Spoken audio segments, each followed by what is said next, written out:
Olá, professor. Bom dia, boa tarde, boa noite. Meu nome é Júlia Maria de Oliveira Colombo e hoje eu vou estar apresentando meus exercícios de PI da semana 2. Bom, o primeiro exercício era chamado de maior elemento, onde eu tenho entrada de 2 números inteiros e o meu programa deve imprimir na tela o maior dos dois valores.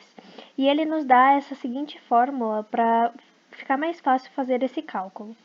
Bom, eu fiz aqui a entrada de dois números inteiros, fiz a soma e a subtração para depois adicionar dentro da fórmula, e a segunda parte da subtração eu deveria deixar em módulo matemático, então eu uso o valor absoluto. Em seguida eu coloco dentro da fórmula e peço para imprimir. O segundo exercício era de multiplicação do múltiplo, onde eu tinha entrada de 3 números reais A, B e C, e o programa deveria imprimir a multiplicação desses números com duas casas decimais. Então, aqui eu tive a entrada desses 3 números reais, então eu uso float, e aqui a multiplicação deles, e como ele pedia com duas casas decimais, eu utilizo esse parâmetro no final. O terceiro exercício era da área do triângulo, então eu recebia 3 valores inteiros, A, B e C, e depois eu colocava nessa formulazinha aqui para eu ter a impressão. Então eu fiz a entrada dos 3 números inteiros. Como eu ia utilizar a raiz quadrada, eu fiz o import math para utilizar ele aqui.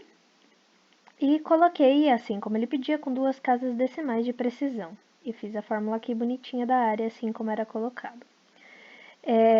O quarto exercício era da economia da pizza, onde eu tinha entrada de 2 números inteiros, sendo um deles o preço da pizza circular em centavos e o outro o diâmetro em centímetros. Então, eu fiz a entrada dos 2 números reais, fiz o cálculo do raio, pois eu tive a entrada do diâmetro, depois fiz a área e a economia seria os centímetros dividido pela área. Então, assim, eu teria o preço, só que para isso eu teria o preço em reais e eu precisava do preço em centavos. Então, eu fiz uma divisãozinha aqui por 100. E no final ele pedia com duas casas decimais de precisão, então eu uso essa função de novo.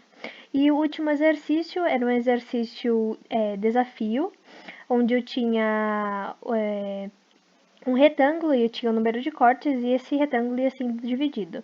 Quando eu vi isso, eu lembrei de uma fórmula matemática que minha professora já tinha me mostrado quando eu estava no ensino médio.